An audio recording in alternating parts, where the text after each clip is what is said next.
Hi అండి, ఇవాళ మా ఇంట్లో ఫంక్షన్. ఇక అందుకని నేను వీడియో పెడుతున్నాను. ఇక మా పిల్లలిద్దరు ఇంకా రెడీ అవ్వలేదు, ఇంకా అట్లాగే కూర్చొని ఉన్నారు. అది కాళ్ళే వారు చెప్పుకొని కూర్చొని ఉంది. నా గోరింత ఎలా ఉంది, బాగుందా? ఇది చూడాలి. అంతా అడావుడి గందరగోళంగా ఉంది. ఇక తను వచ్చేసి మా అమ్మ అంట్లయితే తోముతుంది. అంట్లతో కొంచెం వంట పని అయితే చూస్తుంది. నాకైతే పచ్చిపప్పు ఉడకపెట్టమని అయితే చెప్పారు పూర్ణాల్లోకి. అంటే వంటకాలు ఏమేమి చేస్తున్నారో నాకైతే క్లారిటీ తెలియదు. ఇక అందుకని పచ్చిపప్పు ఉడికిపెట్టేసి కిందకైతే వస్తాయి. కింద కేసరికి అయితే రవ్వ వేయించుతున్నారు.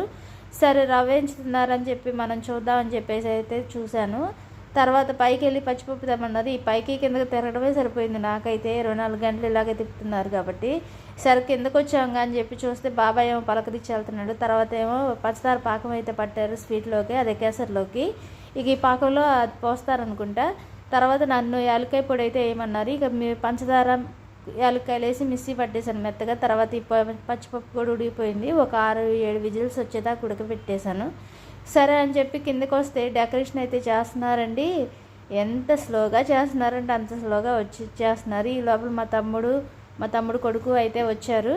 ఇక మా తమ్ముడు కొడుకు పైకి తీసుకెళ్ళి వదిలిపెట్టేసి తర్వాత కిందకు వస్తే పూర్తిగా డెకరేషన్ అయితే అయ్యింది.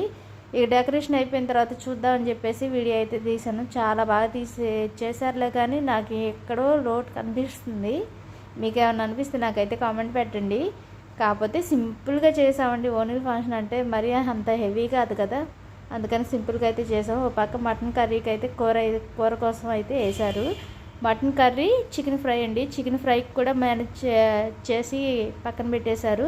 తర్వాత మటన్ కూడా వేసి ఉడకబెడుతున్నారు. ఇంక తర్వాత వంట జోలికి అంటే వెళ్ళలేదు. మా తమ్ముడు వస్తే మాట్లాడి పైకి వస్తే మా అమ్మాయిని అయితే రెడీ చేస్తున్నారు. మా చిన్న అమ్మాయిని, ఈ పిల్లకి ఓన్లీ ఫంక్షను. ఇక ఈ పిల్ల దగ్గరికి వచ్చేటప్పటికి ఈ అమ్మాయి వదిన వైద్య అంటే మా ఆడబిడ్డ కూతురు, పెద్ద ఆడబిడ్డ కూతురు. ఇక తర్వాత వాళ్ళ అక్కయ్య రెడీ అవ్వాలి. ఇక వాళ్ళ అక్కయ్య రెడీ అయ్యేటప్పటికి టైం పట్టింది. ఈమెం పెద్దమ్మ, మా తోడుకోళ్ళు, మేనల్లుడు. మీరు వీడియోలో చూసే ఉంటారు తన్ని. తర్వాత వచ్చేసి తన అత్త ఉంది. ఇక ఈమెమో మా చిన్నత్త, మా పెద్ద అత్త. మాకు ఏ ఫంక్షన్కి వెళ్ళినా వీళ్ళిద్దరు మాత్రం ఉండాలి. ఇక రెడీ చేసి కిందకైతే తీసుకొచ్చి కుర్చీలో అయితే కూర్చోబెట్టేశాము. ఇక పెద్ద ముత్తైదులు ఇటో పక్క అటో పక్క అయితే కూర్చున్నారు. మా ఇంటికి పెద్ద వాళ్ళే కాబట్టి వాళ్ళే పెద్ద ముత్తైదులు మాకు వచ్చేసి. ఇక వాళ్ళ అత్త, మేనత్త అంటే మా తమ్ముడు వాళ్ళ ఆవిడ, తనైతే చూసే. ఇక వాళ్ళ అన్నయ్యలు, బాబాయిలు, తమ్ముళ్ళు అందరూ వచ్చి ఫ్రెండ్స్.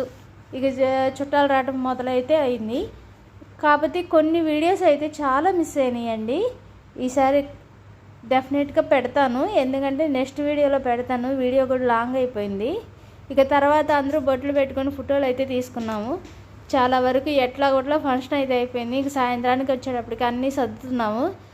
ఫంక్షన్ ఏమో కానండి 3-4 గంటలకు కానీ మాకు మాత్రం తేరుకోలేదండి అసలుకి. ఎంత పని అంటే అంత పని. ఇక ఇవన్నీ సర్దుకొని మిగిలిపోయినాయి చాలా వరకు. ఎందుకంటే మటను, చికెను 2 కదా. ఏ ఫంక్షన్కి, మా పెద్దమ్మాయి ఫంక్షన్కి అయితే మటను, చికెన్ అయితే పెట్టలేదు.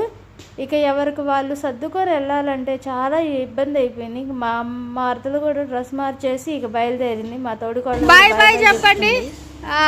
వచ్చిన చుట్టాలు కూడా వెళ్ళిపోతున్నారు, బాయ్ బాయ్ చెప్పేస్తున్నారు. ఇల్లంతా ఇంత చండాలంగా ఉంటే నన్ను అక్కదాన్ని వదిలేస్తున్నారు. చూస్తే కూర్చొని మీటింగులు చెప్తుంది. మరేం చేయమంటారు, ఇంట్లో పని ఎవరు. మటన్ కూర మిగిలిపోయింది, మటన్ కర్రీ మిగిలింది. ఇది పెరుగన్నం కలిపి చికెన్ ఫ్రై. తర్వాత ఏమో ఫ్రై, చికెన్ ఫ్రై ఇది మిగిలింది, బాగా మిగిలింది కూడా చాలా వరకు. అన్నం అవన్నీ కూడా పనిచేసాను. ఇక ఎవరికి కావాల్సిన వాళ్ళు తీసుకెళ్ళిపోయిన తర్వాత ఇల్లంతా శుభ్రం చేసుకొని ఇక ఈ అంట్లన్నీ కడుక్కొచ్చుకొని ఇల్లంతా తుడుచుకొచ్చుకునే పాటికి నాకు పట్టిందండి చాలా టైము. మీరైతే ఏం చేస్తారో నాకైతే కామెంట్ పెట్టండి. ఇంకా ఇదంతా కడుక్కొని ఈ అంట్లన్నీ కడుక్కొని నేను చుట్టూరు అయితే కడుక్కొచ్చుకొని పడుకునేటప్పటికి 12 అయింది. మా వీడియో నచ్చితే మాత్రం లైక్ చేయండి, సబ్స్క్రైబ్ చేసుకోండి. ఇక శుభ్రం చేసేసి మొత్తం అంట్లన్నీ కడిగేసి ఇక అట్లాగా పడేసి పడుకున్నానండి. తెల్లారి 10ంటికి లేచాను. అంటే 10ంటికి అంటే మామూలుగా లేదు. ఇక బాయ్ బాయ్. వీడియో నచ్చితే లైక్ మాత్రం చేయండి, సబ్స్క్రైబ్ చేసుకోండి. Bye bye.